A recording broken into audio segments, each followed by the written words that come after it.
Salut à tous. Alors, j'espère que vous allez toujours bien. Il n'y a pas de raison que ça ait changé en 5 minutes.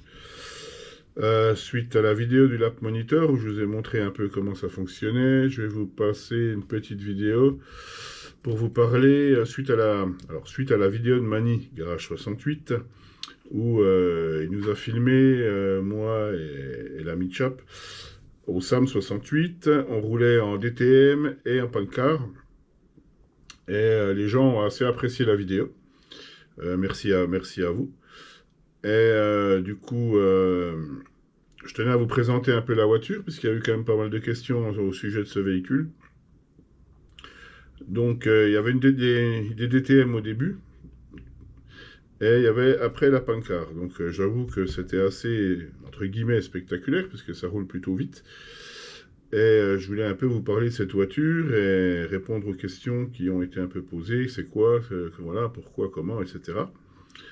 Donc, il s'agit ce qu'on appelle le pancar, qui est une catégorie bien à part,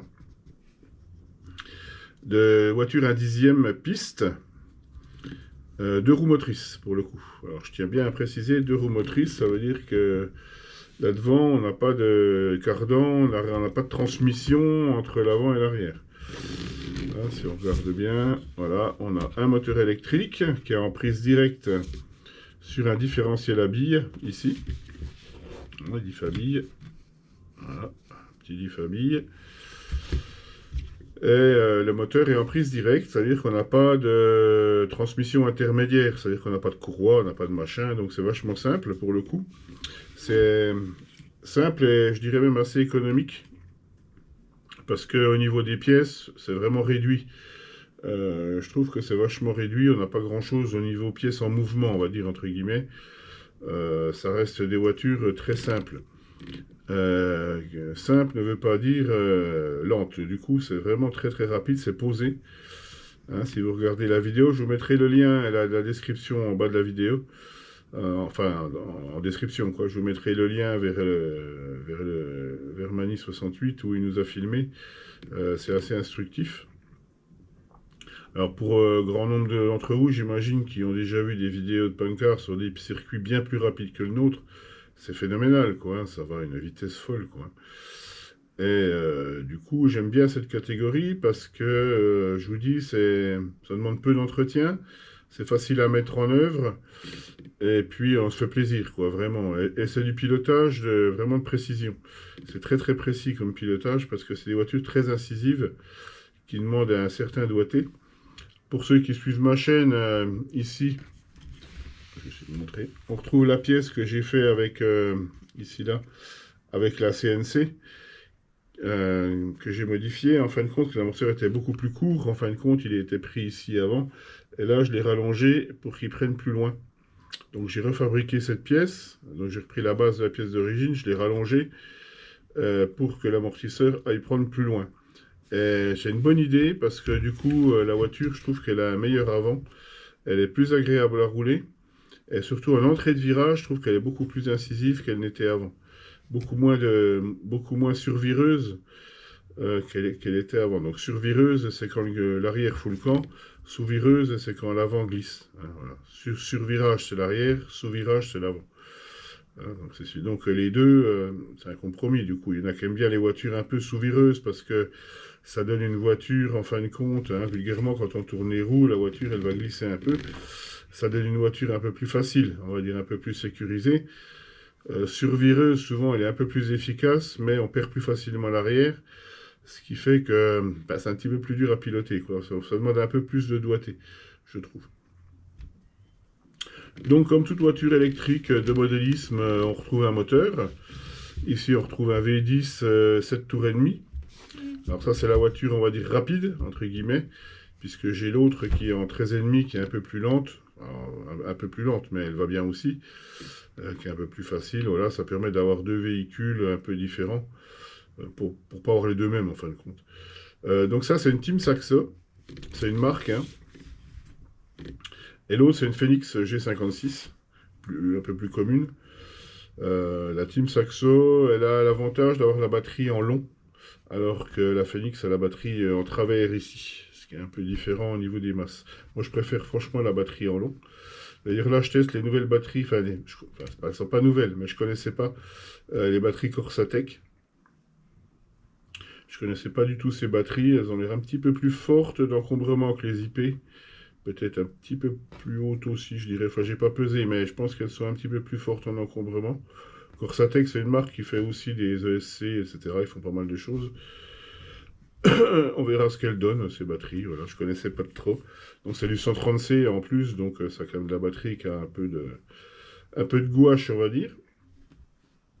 Le contrôleur, bah, je reste fidèle à la B-Wing, hein, le XR10 Pro. Donc ça, c'est un G2, hein, c'est pas les derniers G3, bon, je vois pas trop l'intérêt. Et le moteur là, ça c'est un G3 aussi. Ou G4, je crois, celui-là. Celui-là, c'est un G4. Ah, je m'y perds un peu à force. Ne faisant plus de thermique, vous voyez bien, j'ai obligé de me perfectionner dans l'électricité. Tout ce que j'aime. Le cerveau à l'avant, je connaissais pas trop, c'est un SXR. Alors, SXR, c'est du Sanwa. Moi, pour l'instant, j'ai pas à m'en plaindre. Il est pas mal. Même si je pense que la pignonnerie. C'est un peu le problème ces derniers temps. Avec les pignons, j'ai 2-3 pignons qui gratouillent un petit peu. Voilà, c'est léger, mais on sent dans la fluidité qu'il y a un petit peu. Je sais pas. On verra à l'usage, c'est pareil. Sanois, c'est quand même une bonne marque. Normalement, les cerveaux doivent être de qualité. Voilà, en gros, pour l'électronique. Hein, c'est assez simple. Hein. Le plus chiant, c'est de faire passer les fils. Parce que. Je vais la tourner de l'autre côté. Il y a des fils, forcément. Il faut alimenter le moteur. Il faut le sensor. Et éventuellement le ventilateur, quoi, si on en a un. Et ces châssis-là, ils sont pendulaires, en fin de compte. C'est-à-dire qu'ils fonctionnent comme ça. Et aussi comme ça. Donc ils fonctionnent sur deux axes. Hein, donc ils peuvent tourner dans tous les sens comme ça. Je ne sais pas si vous voyez bien. Ils peuvent fonctionner sur plusieurs... ils ont un pivot, en fin de compte, en dessous ici. En dessous là... Je me mets avec la caméra. Voilà, il y a un pivot ici en dessous, hein, qui a une boule. Hein. Alors certains c'est une boule, d'autres c'est des basculeurs, c'est à peu près la même chose. Il y a des tirants. Alors, je vais vous montrer les tirants, si vous ne les verrez pas. Voilà. Il y a des tirants ici pour que le train arrière, bah, du coup, reste droit, hein, forcément. Et on a la partie ici, la partie pod arrière. Donc en fait, ça c'est le pod, hein, qui est la partie qui est je vais pas y arriver, désolidarisée du châssis. Voilà, pour le coup, cette partie-là est mobile, pas cette partie-là, c'est ce châssis. Voilà, donc ça fonctionne comme ça. Donc ça permet d'avoir quand même du suspendu pour le coup. Et ce qui fait qu'on n'a pas trop d'effet de bosse, quoi. Hein. C'est quand même bien, ça passe bien. Hein. On ne sent pas, attends, là, moi, c'est pas qu'il y a un petit peu de bosse quand même, ça passe bien. L'avant, ben, c'est des Kingping. Donc Kingping, c'est une petite tige. Alors, je vais essayer de vous la montrer, c'est pas évident. Il y a des poils de mon chien, là, vous voyez bien, ça c'est chiant. Avec un petit ressort ici. Hein, ce qui crée, pareil, un peu de suspension. Donc on peut mettre une huile un petit peu épaisse pour les freiner ou pas, selon quoi. Ça, c'est chacun, après, apporte ses petits réglages, mais c'est quand même un petit peu suspendu à l'avant aussi. Donc c'est assez suspendu pour le coup. Ce qui fait que ça tient rudement bien la route parce qu'on est en 235 mm, c'est-à-dire qu'on a ici on a 235 mm. On a des pneus en mousse qui sont même plutôt bien larges à l'arrière et plus étroits à l'avant, comme la plupart des 4x2. Hein. Ça, c'est pas nouveau. Et ce qui confère à ces voitures, franchement, vitesse et précision, et passage, pour moi, surtout passage en virage. C'est assez phénoménal les passages en virage. Même si le jour où on a roulé, là, la piste n'est pas techniquement très propre parce qu'il y a beaucoup de pollen, ça passe déjà fort. Alors je vous dis pas quand il y a du grip, quoi. Surtout que les pneus, en plus, on les traite. Donc le traitement, le traitement, j'en ai là-haut. C'est un produit liquide qu'on rajoute sur la mousse. On laisse 20 minutes, le temps que ça s'imprègne. On essuie et après, ça augmente encore le grip du pneu. Les traitements, il en existe pareil, 36 sortes. Hein. Il y a du plus soft, on va dire, au plus hard, au plus collant. Voilà, sachant que quand la piste est très abrasive, je crois que ça sert à rien de mettre du traitement. C'est vraiment quand en début de... Le problème, c'est que les circuits où il y a beaucoup de monde qui roule, donc il y a beaucoup de gens qui traitent, la piste devient adhérente par le coup. Alors que nous, on ne traite pas forcément, et avant que la piste soit adhérente, il se passe un petit moment, quoi. Donc, c'est selon le nombre de personnes. Plus il y a de personnes qui vont rouler sur un circuit, d'ailleurs, hein, c'est souvent ce qui se traduit par la bande noire qu'on voit dans les virages. Il y en a qui sucrent, il y en a qui mettent du coca, il y en a qui, voilà, il y a toutes sortes d'artifices pour augmenter l'adhérence de nos chers petits bolides. Puis voilà, autrement, après, c'est à rouler, eh ben, voilà, faut s'entraîner, hein, c'est comme tout. Ça diffère un peu du reste. C'est sûr que là, on est à l'opposé du 4x4, du bashing, du tout ce qu'on veut, hein. Là, on est presque dans l'horlogerie suisse, là, c'est de la précision. Même si la voiture est simple, c'est assez. Il faut un peu de dextérité, je reconnais, quoi. Le Diffabi ne demande pas spécialement d'entretien. Comme tout Diffabi, hein, il demande un peu d'être nettoyé. Là, j'ai des billes céramiques dedans, donc c'est deux plateaux, hein, en opposé avec des billes au milieu. Donc, ce qui fait que quand la bille tourne, ben, un plateau tourne dans un sens, l'autre tourne dans l'autre sens. C'est assez simple. Il y a une butée à billes là-dedans, là. Il y a une butée à billes, hein, puisqu'il y a des rondelles ressort plus une vis, et on peut régler la dureté du différentiel en fonction de l'adhérence. C'est assez pratique, même si je ne le fais pas spécialement. Bon, voilà, on peut régler plus dur ou régler plus souple. Vraiment, la condition, c'est pas qu'il patine. Par contre, il faut vraiment, quand on bloque une roue et qu'on pousse la couronne, il ne faut pas que ça patine. Parce que si jamais la couronne, elle patine à l'accélération, c'est-à-dire qu'elle tourne sur ses billes, elles fond en direct, hein. Vous faites 3 tours, elle est fondue, hein, et les billes sont moulées dedans, hein. J'en ai vu. J'ai déjà fait, voilà, c'est pour vous dire. Donc le Diffabi, il faut qu'il soit bien réglé pour qu'il soit opérationnel. Faut pas qu'il gratte, moi j'aime pas quand ça gratte. Donc il faut juste l'entretenir, voilà. On a 2 roulements dans les paliers arrière ici. Et ça se résume à ça, hein, c'est très simple, hein. Les roulements à l'avant, ils sont dans les roues, hein, ils sont devant dans les roues. Il y a 2 roulements dans les jantes. Donc, du coup, c'est un arbre fixe c'est une fusée fixe. Donc, il y a, pas pareil, un peu d'entretien roulement, mais sans plus, quoi. Donc, voilà, ce qu'on peut en dire, hein. Donc, ça vaut... c'est variable selon les marques, mais ça vaut... on peut en trouver d'occasion, pas trop cher. Dans les 250 euros, je pense qu'on peut trouver d'occasion. Neuf, ça vaut à peu près dans les 400 euros nus, quoi, hein, je dirais entre 300 et 400 euros nus selon les marques. La Saxo, c'est pas la plus chère. Je n'avais pas payé ce prix-là, je crois pas. J'avais payé, je crois, il me semble, un tout petit peu moins de 300 euros. Mais bon, ce qui est déjà une petite somme pour des bouts de carbone, mais bon, quand même. Ça reste plus abordable que certains véhicules beaucoup plus chers, hein, évidemment. Moi, j'ai fait apporter des modifications ici au niveau des amortisseurs, alors, ce qu'on appelle ça les dampers, c'est les latéraux. En fait, si on n'en mettait pas, le train il serait trop libre, en fin de compte, en latéral. Il se partirait dans tous les sens. D'origine, c'est des dampers à graisse, c'est 2 tubes avec de la graisse dedans. Moi, je l'ai remplacé par des amortisseurs sans grande vertu, mais hydrauliques du coup, ce qui fait qu'il nécessite pas d'entretien. Voilà, il y a de l'huile à l'intérieur, ça fait le boulot, et ça fonctionne tout le temps en fin de compte. Il y a pas, s'ils ne fuient pas et s'ils sont en bon état, il n'y a pas besoin d'entretien comme le damper à graisse qui lui va ramasser toutes les saletés de la piste et qui va s'encrasser. Et la graisse, c'est pas constant non plus, hein. Du coup, il faut mettre entre 15 000 et 20 000, 30 000. Souvent de la 15 000 on met dedans. C'est 2 petites tiges. Et ça se salit beaucoup, et ça s'encrasse beaucoup et la graisse tient pas tellement dans le temps, quoi. Il faut vraiment les faire souvent, quoi. Alors que là, on s'en occupe pas, quoi. Le central, c'est pareil, un amortisseur hydraulique. On peut jouer sur les ressorts en fonction de l'adhérence, la dureté ici. Ça, je maîtrise pas encore tout. Euh, voilà, plus dur, plus souple. En général, les gens roulent assez dur avec ces voitures. Moi, j'arrive pas à rouler dur. Je trouve que la voiture est difficile. Moi, j'aime bien que ça soit un petit peu souple quand même. Je trouve que la voiture est plus facile à inscrire en virage. Après, voilà, on peut régler le flex du châssis avec des cales ou pas. On peut régler la hauteur du train avant. Alors, en sachant que sur ces voitures, le plus gros du réglage, il est sur le train avant.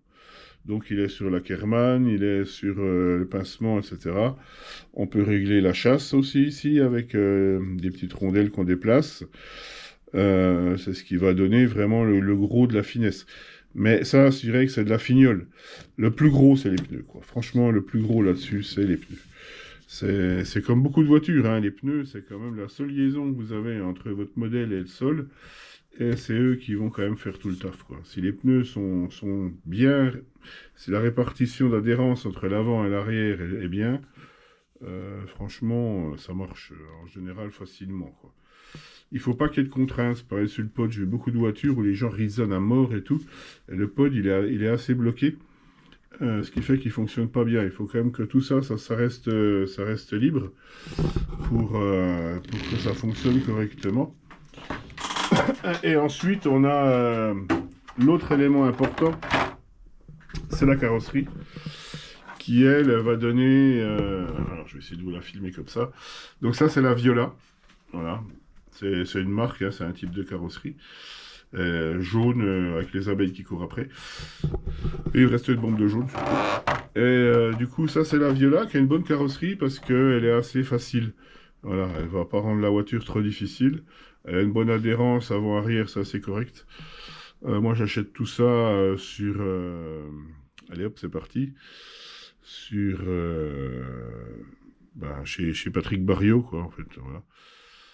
Et lui, il est spécialiste RCPBM. Voilà, pardon. Excusez-moi, ça m'était sorti de l'esprit.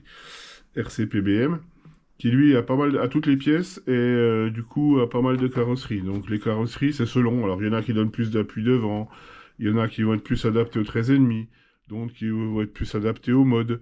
Bon, après là, moi c'est pareil, ça m'échappe un petit peu. Moi je veux que ça fonctionne. Je me casse pas trop la tête, j'avoue. Je fais pas de compète, hein, donc j'ai pas trop. Et là, on peut voir que j'ai fait le petit trou là pour la pupus du laponitor là. Et j'ai plié le truc. Là, on a une ombre, c'est dommage. Voilà, on a la puce ici qui permet pour la cellule. Du coup, il n'y a pas de souci, quoi. Les pneus, pareil, il en existe moult types, hein, et moult marques. Après, ça, voilà, on choisit aussi en fonction de son budget, hein. Moi, je les achète beaucoup au bazar parisien. Même s'ils ont un peu augmenté, comme tout d'ailleurs, ces derniers temps.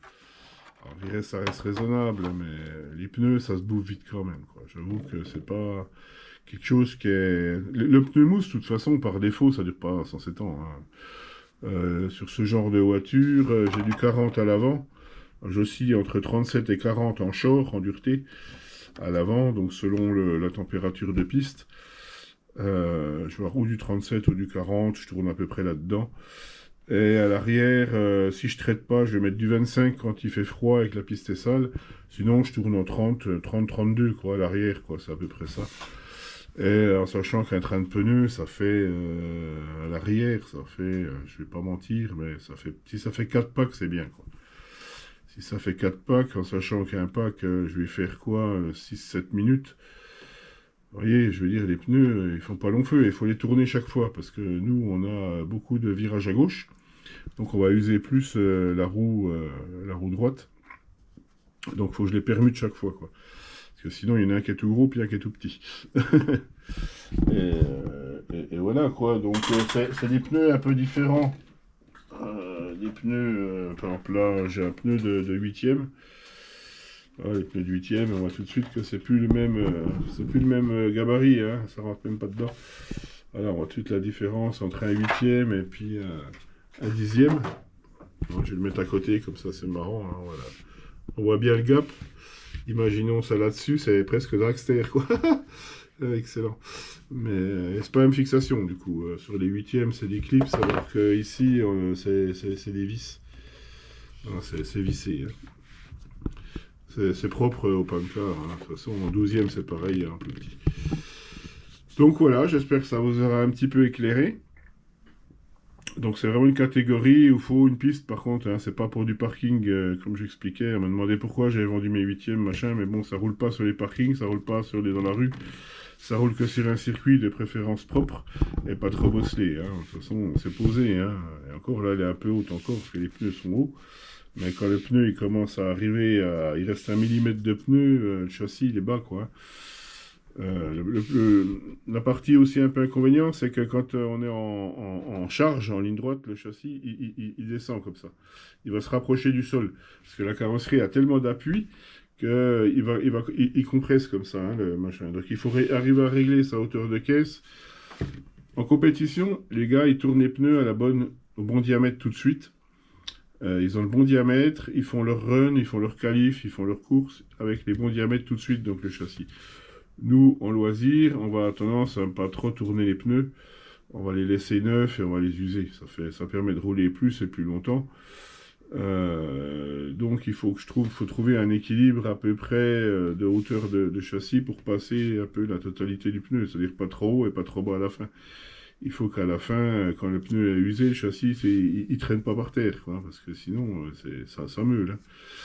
Donc voilà, donc c'est un peu un compromis là-dessus. Autrement, franchement, c'est super agréable à rouler, quoi, hein. Moi, j'aime bien.